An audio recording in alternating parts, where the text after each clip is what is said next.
Hello everyone, my name is Stefano Venerato and today we are going to be rating and reviewing celebrity rosés. You see, since George Clooney sold his tequila brand for $1 billion, celebrities have been pouring money into starting their own brands or collaborating with existing brands trying to take a hold of this market. So today I pulled a couple of the more famous rosés that are owned by celebrities. We have Mesa No. 9, Post Malone, Hampton Water by Jon Bon Jovi, Miraval by Angelina Jolie and Brad Pitt until they figure out their lawsuit, LVE or Love or whatever John Legend calls this one. We have In Vivo by Sarah Jessica Parker, and Vanderpump Rosé, which I've been told is made by celebrities. I don't really know who they are. Alright, we're going to start with Post Malone's Mesa No. 9. Now this is a typical South of France rosé. To my understanding, Post Malone and a couple of his friends wanted to do something a little bit different. As he says, rosés for when you want to get a little bit fancy. So this is actually in collaboration with E&J Gallo Winery, which I'm sure most of you are familiar with. And this is his attempt at doing something a bit different at the style of rosé that he wants to drink. So let's see how this one is. Nose is pretty typical, nothing particularly interesting.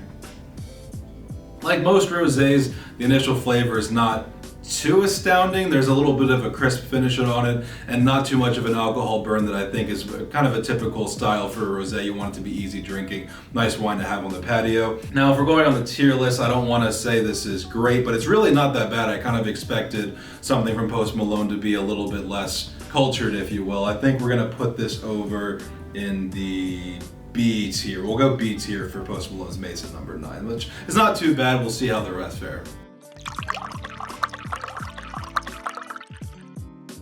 Okay, for the second wine we are trying now is Hampton Water by Jon Bon Jovi. Now this is probably the most critically acclaimed one that we're going to be trying today. It was actually one of the first rosés to ever be in Wine Spectator's Top 100. And that's because Jon Bon Jovi is a wine collector and he's really passionate and actually selected his winemakers from the south of France personally to make sure that the rosé he drinks with his family in the Hamptons is, top notch. So let's see if it stands up to the critical acclaim. Now it's funny, this is a paler color than the one before, the Mesa No. 9, and because of that you have a lot less of the red fruit, a little bit more minerality. I feel like it's a little bit more balanced as a result. Because of that, I'm probably gonna put it in A tier. The flavor is not as strong as the Mesa No. 9, which in a rosé is kind of expected, so I think I'm gonna put it in A tier anyways because that minerality is really nice. It's a really crisp finish and overall a great rosé. So the next wine is probably the most famous of any of these. This is Miraval, which co-owned, partially owned by Brad Pitt and Angelina Jolie. We're not sure how much longer that's going to be the case since there's currently a fight in court over selling shares, but it's a whole thing. We don't care. We just care what it tastes like. It's a lot more pale in color than the other ones, if you notice, much less of the red color. We're going to see if that has something to do with how it tastes as well. This is really nice acidity, a really nice finish. The flavor is a little bit softer than the prior two. It kind of hits you and then fades away, which at the end of the day, a drink on the patio, pretty decent option. If we're talking tier list for wines, this probably falls under the C tier a little bit. It has a lot less flavor than the other two, and that's something I care about. It's crisp, it's refreshing, it gets the job done for a $20 bottle of rosé. Next up, we have John Legend's Love, or LVE, or however you want to call it. I'm not super familiar with this wine. It's something that's a little bit more known for being John Legend's wine rather than being a good wine, if that makes sense. I'm just hoping it doesn't leave a bad taste in my mouth like Chrissy Teigen's personality. We're gonna see how it goes. Really similar to the Miraval in that the flavor kind of hits you and then disappears. It's smooth, nice finish. The minerality is there. The fruit really isn't. It's not a lot going for it. I'm going to stick this in with the C tier as well. It kind of belongs in that category of great, easy sipping wine without a whole lot of character, a lot going on for it. Our second to last rosé today is In Vivo X by Sarah Jessica Parker. You might know her from one of those TV shows that she's in that housewives watch, or from the crap she sells in casinos. That's all I know her from. Apparently she also makes wine because she's willing to slap her name on anything for $20, and we're gonna see how this one is, and I'm not super excited.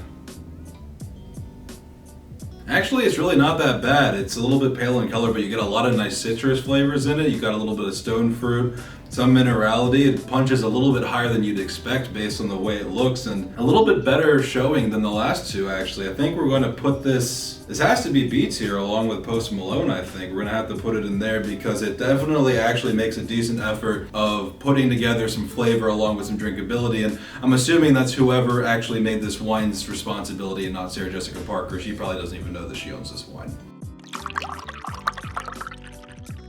Alright, our final wine is this one because I don't know what this is. This is Vanderpump Rosé.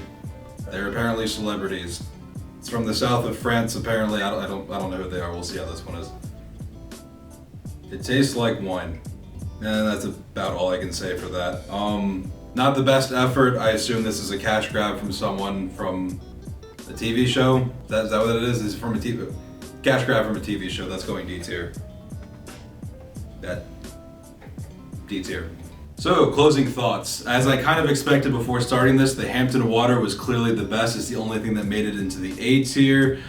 This is a piece of crap. Not really surprised by that. The one surprising thing was the Sarah Jessica Parker wine was actually pretty decent value for money, in my opinion. Has a little bit of the fruit, the minerality that you want. Not something I would have expected. I was expecting one of these two to possibly be up there. The Mason No. 9 is not bad, but it's, kind of expected when you're paying a little bit more for your rosé. So, overall, great effort except for whoever these people are. Drinkable wine, it's rosé. It is what it is. Don't forget to like, subscribe, and if you're in the DC area, come check us out at one of our wine dinners. Link is in the description. Thank you.